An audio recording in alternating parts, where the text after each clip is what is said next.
Hello guys, welcome to my new video. আশা করি তোমরা সবাই ভালো আছো, আমিও ভালো আছি। আজকে চলে আসছি নতুন ভিডিওতে। অবশ্যই দেখতেই পাচ্ছ আমার এক ভাগ্নির বার্থডে, অবশ্যই 1 বছরের জন্মদিন ছিল, তো সেখানেই তোমাদেরকে দেখাচ্ছিলাম। এখানে বার্থডে স্প্রে দিয়েছিল এবং কেক কাটতেছিল। অবশ্যই 1 বছরের জন্মদিনে বাচ্চারা কিন্তু কিছুই বোঝে না, মানে ওর নিজের জন্মদিন সেটা বোঝে না। অবশ্যই 1 বছরের বার্থডের সময় সবাই কিন্তু কান্নাকাটি করে, তেমন করে কান্নাকাটি করতেছিল।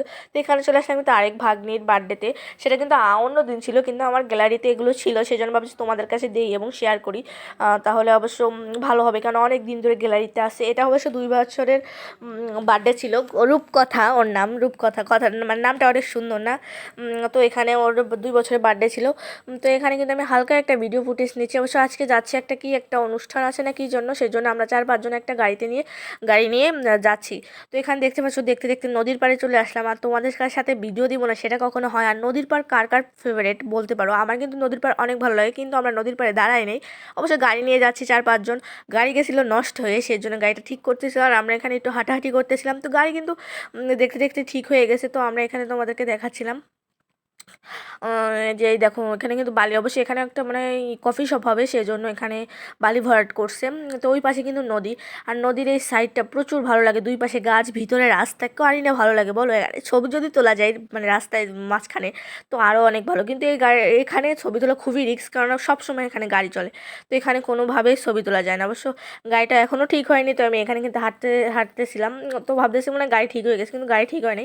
তো গাড়ি ঠিক করতেছিল, তো আমরা এখানে হাঁটাহাঁটি করতেছিলাম। আর এই জায়গাটা সবারই ভালো লাগে। আমরা 4-5 জন গেছিলাম, তো এখানে সবাই দাঁড়া দাঁড়া হাঁটাহাঁটি করতেছিল। আর এই রাস্তাটা সবারই ভালো লাগে, কেননা এই বিকালের পরিবেশ কারি না ভালো লাগে বলো?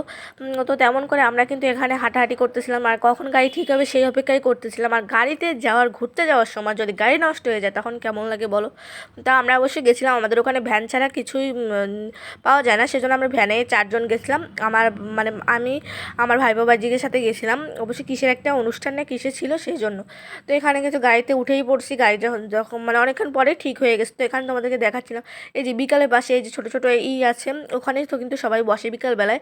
তো কখনো আমি এরকম করে এসে বসি নাই, বা সুযোগ হয় না, কারণ আমি বাসায় থাকি, বাড়ি যাই, সেই জন্য আমি কোনোদিন বিকেল আসি না। ওই যতটুকু বৌদিদের সাথে ঘুরি, ভাইপো বাজিদের সাথে যতটুকু আসে ঘুরি ততটুকুই, কারণ আমাদের বাড়িতে অত লংভাবে থাকা হয় না, সেই জন্য আমরা সেখানে যাই না। আর কফি শপে একটা গেছি, তোমাদেরকে তো সেটা ভিডিওতে দেখাইছিলাম।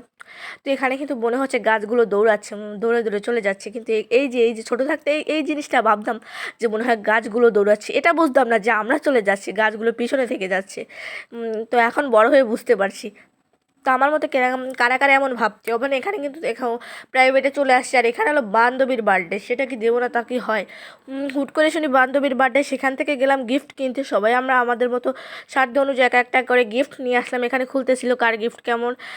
তো এই যে আমি লাইট জ্বালাই দিয়েছিলাম, তো অবশ্য ভালোই লাগতেছে গিফট। আর বান্ধবী কিন্তু গিফট পেয়ে কি হাসি মুখে! অবশ্য সবার জন্মদিনেই তার মুখে হাসি, আর গিফট খোলার ব্যাপারটা সবার কাছেই ভালো লাগে। আমার কাছে তো খুবই ভালো লাগে, তেমন করে ওর কাছেও ভালো লাগছিল। আর ওর মুখে আমরা এমন জড়ি দেওয়া দিছি, আর কেক পুরো মাথায় আবার ডিমও ফাটাইছিলাম। তো এই গিফটটা আমিই দিয়েছিলাম ওকে। আমি সচরাচর মানুষকে এমনই মানে কাপ দেওয়ার চেষ্টা করি, হ্যাপি বার্থডে লেখা। তো এখানে কিন্তু ওই কালো মাগটা আমি দেই নাই, ওটা একটা